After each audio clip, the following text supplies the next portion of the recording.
पालखी सोहळ्याचे नाशिक जिल्हा, अहिल्यानगर आणि सोलापूर अशा 3 जिल्ह्यातून आगमन होतं। आज अहिल्यानगरमध्ये आपलं आगमन झालेलं आहे।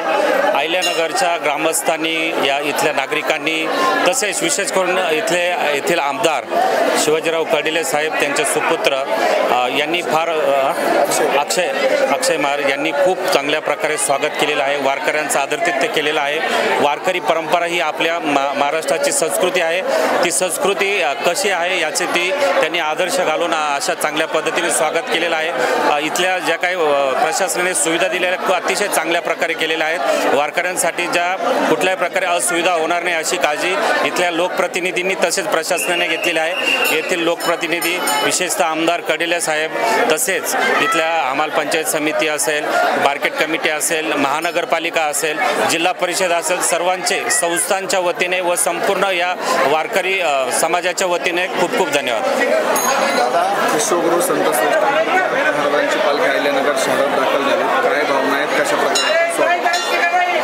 श्री क्षेत्र त्र्यंबकेश्वर ते श्री क्षेत्र पंढरपूर ही पायी दिंडी सोहळा चालू झाला आहे आणि आज आपल्या नगर या ठिकाणी नाशिकवरनं अहिल्यानगर शहरामध्ये दाखल झाला आहे। प्रथमतः मी सर्व महाराज मंडळी आणि वारकऱ्यांचं आदरणीय आमदार शिवाजीराव कर्डिले साहेब, बाजार समिती, संपूर्ण नगर ग्रामस्थांच्या वतीने हार्दिक स्वागत करतो।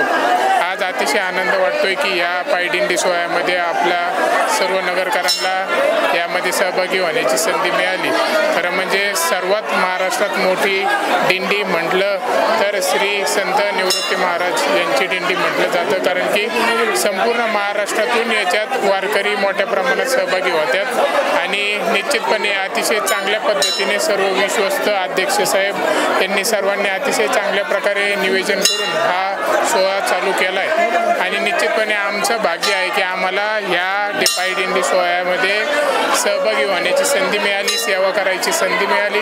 निश्चित स्वरूपात यांच्या महाराज मंडळींच्या परमेश्वराच्या आशीर्वादामुळं, निवृत्ती महाराजांच्या आशीर्वादामुळंच खरं म्हणजे आमचं राजकीय सामाजिक जीवन हे चांगल्या प्रकारे चाललं आहे। आम्हाला चांगली ताकद मिळते आहे। म्हणूनच राज्यामध्ये, केंद्रामध्ये भारतीय जनता पार्टी आणि महायुतीचं सरकार आलं आहे आणि त्या सरकारच्या माध्यमातून वारकऱ्यांसाठी मोठ्या प्रमाणात यावर्षी आदरणीय मुख्यमंत्री देवेंद्र फडणवीस साहेब, शिंदे साहेब, अजितदादा व सर्व मंत्रिमंडळाच्या माध्यमातून चांगल्या प्रकारची सुविधा वारकऱ्यांना पायदिंडी सोहळ्यामध्ये जे सहभागी होते त्यांना मिळत आहे। निश्चितपणे आमच्या माध्यमातून इथून पुढच्या काळातही निवृत्ती महाराजांची दिंडी दरवर्षी नित्यनेमाने येते आणि आम्हाला सहभागी करून घेते। तर निश्चित वारकऱ्यांची जेवढी आम्हाला सेवा करता येईल ही आम्ही आमच्या माध्यमातून 100% करत राहू, एवढा विश्वास या निमित्ताने देतो आणि चाललेले सर्व वारकरी याच्यामध्ये सहभागी झालेल्यांना मी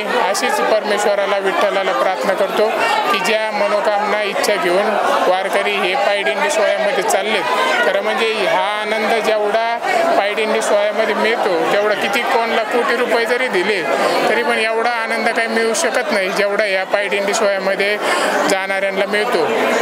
किती आजारी असो, कुणी कशी चालतं जरी नसले तरी पण एकदा पांडुरंगाच्या महिमेमध्ये शिरलं तर ऑटोमॅटिक सगळ्या गोष्टी विसरून लीन होऊन जातो। तर निश्चित एवढीच माझी प्रार्थना विठ्ठलाला आहे की ज्या भावनेने प्रत्येक वारकरी याच्यामध्ये आपल्या इच्छा, मनोकामना आणि अडचणी घेऊन चाललाय तर तो पाठीमागं येऊस तर त्यांना सुरक्षित आपापल्या घरी पोहोचवून तिथं दर्शन घेऊन ज्या इच्छा असतील त्या सगळ्या पूर्ण करावा आणि शेतकऱ्यांच्या निश्चितपणे ज्या ज्या इच्छा मनामध्ये आहेत त्या सगळ्या पूर्ण व्हावं अशी विठ्ठलाला, निवृत्ती महाराजांना प्रार्थना करतो आणि या सोहळ्याचे पुन्हा एकदा मनापासून अध्यक्ष साहेब व त्यांच्या सर्व संस्थेचे मनापासून आभार व्यक्त करून त्यांना पुढच्या वाटचालीसाठी आमदार शिवाजीराव कर्डिले साहेब, बाजार समितीने आमच्या सर्वच नागरिकांच्या वतीने मनापासून हार्दिक शुभेच्छा। जय श्रीराम, जय हरी।